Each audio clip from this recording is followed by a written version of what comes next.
A ecocardiografia é uma ferramenta clínica utilizada para a avaliação da função segmentar do ventrículo esquerdo em pacientes com doença cardíaca. No entanto, a estimativa ecocardiográfica da contractilidade segmental do ventrículo esquerdo é rotineiramente realizada por meio da interpretação visual do movimento endocárdico e do espessamento miocárdico. Nestes vídeos, conseguimos perceber que a contractilidade é diferente entre os dois exemplos. A avaliação por ecocardiografia é um método subjetivo, requer um observador experiente e, na melhor das hipóteses, é apenas semi-quantitativo. A avaliação da contractilidade segmentar do miocárdio é fundamental no ecocardiograma para identificar alterações isquémicas, como infarto do miocárdio, ou outras doenças que afetam a função segmentar ventricular.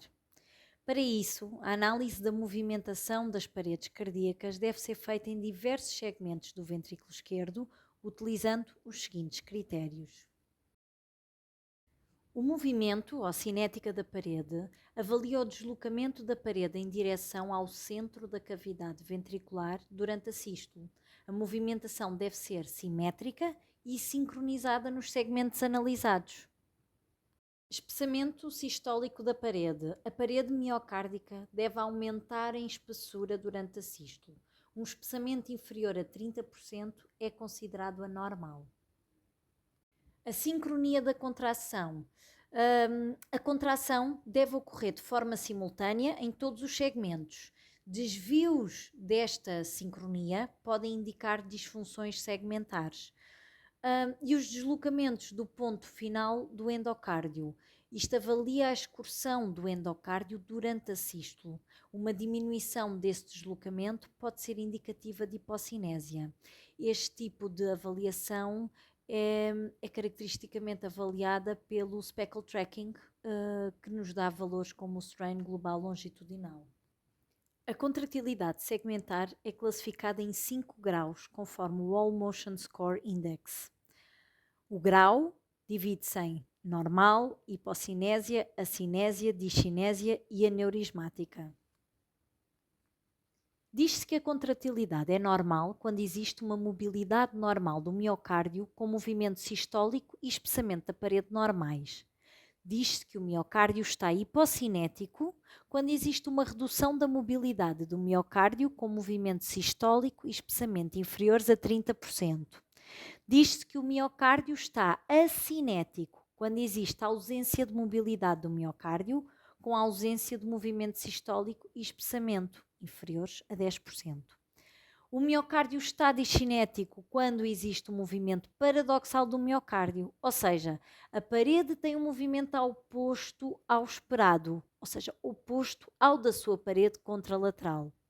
Diz-se que a parede está aneurismática quando se apresenta com uma dilatação localizada e anormal da parede do ventrículo, que ocorre como consequência de um dano significativo ao músculo cardíaco.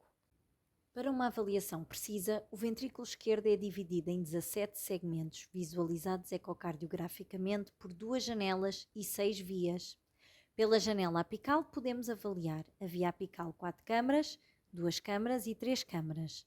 E pela via parasternal em cortes de curto eixo, podemos avaliar os segmentos basais, os segmentos médios e os segmentos apicais. Então, como proceder à quantificação do All Motion Score? Devemos começar por obter imagens de boa qualidade nas diferentes vistas ecocardiográficas.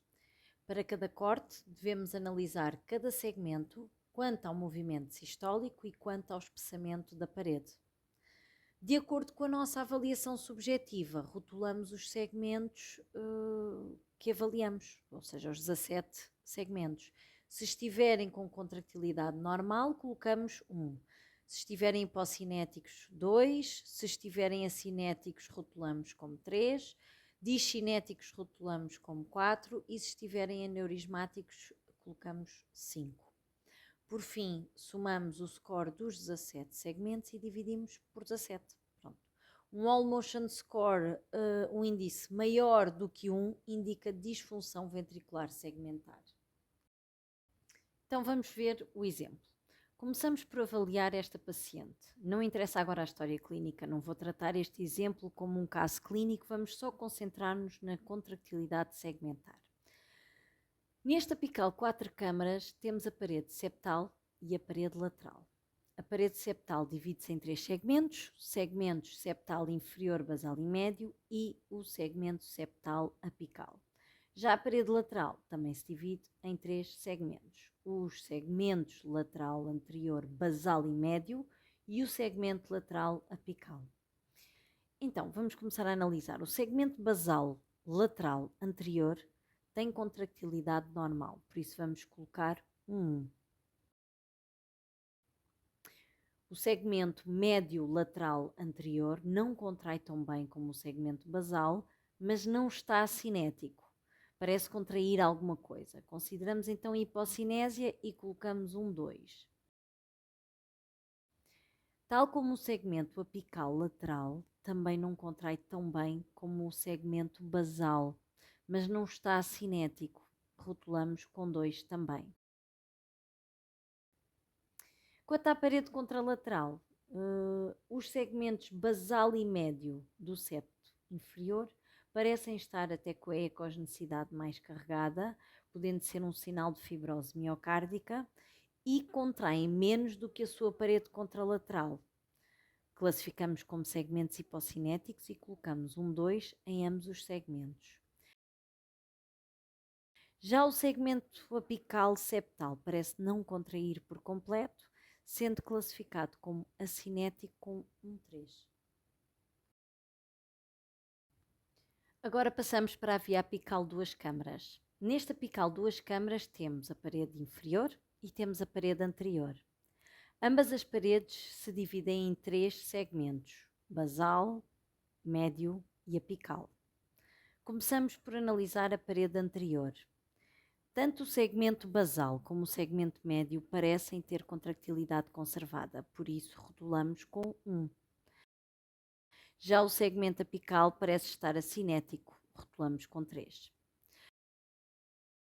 Relativamente à parede inferior, como podem ver, o segmento basal até contrai relativamente bem, mas o segmento médio, apesar de contrair, não contrai tão bem como o basal. Então colocamos 1 no segmento basal e 2 no segmento hipocinético. O segmento apical quase que não contrai, com uma contractilidade nitidamente inferior a 10%, que nos leva a rotulá-lo com 3. A seguir vamos avaliar a via apical 3 câmaras. A parede septal divide-se em 3 segmentos, o segmento septal anterior, basal e médio e o segmento septal apical. A parede lateral divide-se também em 3 segmentos, segmentos lateral inferior, basal e médio e segmento lateral apical. Os segmentos basal e médio lateral inferior têm contractilidade normal, por isso vamos colocar 1. O segmento apical lateral não tem boa visualização por esta via, por isso teremos que confirmar se a acinésia registada pela via apical 4 câmaras se confirma, mas por outra incidência. Quanto à parede contralateral, os segmentos basal e médio do septo anterior parecem estar com contractilidade reduzida e por isso classificamos como segmentos hipocinéticos, colocando 2 em ambos os segmentos. Já o segmento apical septal parece não contrair por completo, sendo classificado como acinético com 3. Relativamente à ponta apical, o 17º segmento, por vezes é difícil ter a percepção da delimitação do endocárdio a um nível tão localizado, mas este deve ser avaliado ao longo das 3 incidências apicais. Neste caso, rotulamos como 3, porque parecia estar acinético. Por fim, confirmamos a contractilidade pela via parasternal curto-eixo, analisando todos os segmentos detalhadamente, como fizemos nas incidências apicais. Ora, já classificamos todos os segmentos, vamos passar para o cálculo do índice do All Motion Score. Somamos todos os 17 valores dados a cada segmento. Temos 6 segmentos com contractilidade normal, que dá 6 vezes 1, 6. 7 segmentos hipocinéticos, que dá 7 vezes 2, 14, e por fim temos 4 segmentos acinéticos, que dá 4 vezes 3, 12. Somamos 6 mais 14 mais 12 e dividimos pelos 17 segmentos, que dá 1,8. O All Motion Score Index deste caso, desta paciente, é 1,8, ou seja, está acima de 1, tem disfunção contráctil. Em resumo, a avaliação da função segmentar pelo ecocardiograma transtorácico é uma ferramenta indispensável na prática clínica.